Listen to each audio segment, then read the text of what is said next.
Chris Hipkins, this stinks to high heaven.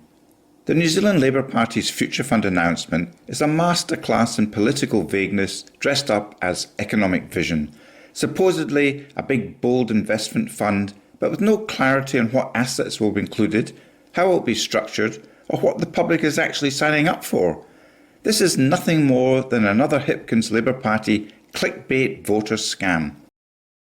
So give us some numbers behind the Future Fund. How much will it have? The New Zealand Future Fund is going to be seeded with existing assets that we already have. And how much will we get from those? Are we talking in the vicinity of hundreds of millions of dollars a year, billions of dollars a year? Give us a general sense. We think there is a potential to invest significantly in New Zealand's future through using the dividends and the revenue that we get from our existing assets to invest in our future. I understand. So hundreds of millions, billions? Oh, look, we'll put some tens of millions. We'll put some more numbers on there. This stinks to high heaven.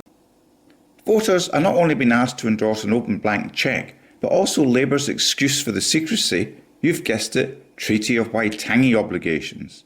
This raises more questions than it answers, especially in light of the recent iwi blackmail extortion claims made against Santana Minerals and the Port of Tauranga for nearly $1 billion combined.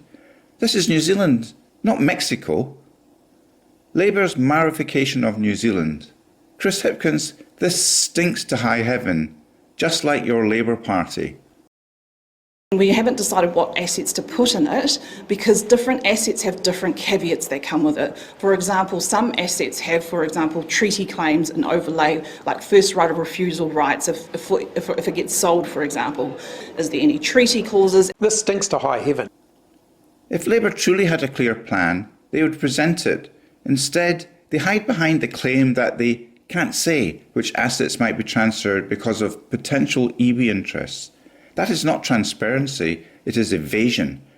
Treaty of Waitangi obligations do not prevent Labour from outlining categories, principles or boundaries. The potential iwi extortion obligations do not require total silence, and they most certainly do not justify announcing a major asset-based fund without telling the public what's on the table. Why would any decent New Zealander vote for such a rip-off, divisive scumbag party like Hipkins' Labour Party? Chris Hipkins has such a track record of dishonesty, it beggars belief that he's even legally permitted to be a politician. This is not governance, it is political manoeuvring, it's scamming. The Labour Party wants the credit for announcing a grand investment scheme without taking any responsibility for the uncomfortable details, the racist extortion blackmail details. Will state-owned enterprises be shifted into the fund? Will land subject to historical claims be moved? Will assets needed for future settlements be locked away? The public is left guessing, and Labour seems perfectly content with that.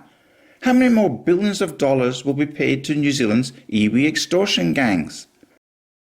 Labour wants New Zealanders to buy into this thing called this Future Fund, but it refuses to tell us what's actually in it, and it won't do so until after the election, what assets are in it. Think about how absurd that is right now. Chris Hipkins says voters don't want details. Seriously?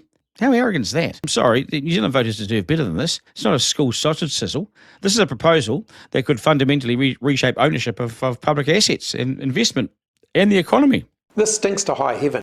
A future fund built on unknown assets is not a plan, it's nothing but a gamble. And New Zealanders have every right to demand clarity before their public assets are shuffled into a new structure. If Labour cannot tell the country what is going into the fund, then the country cannot be expected to trust the party and should never vote for them. Until Labour stops hiding the ball, the Future Fund is nothing more than a clickbait voter scam. Thank you for listening. WhangāreiTim. This stinks to high heaven.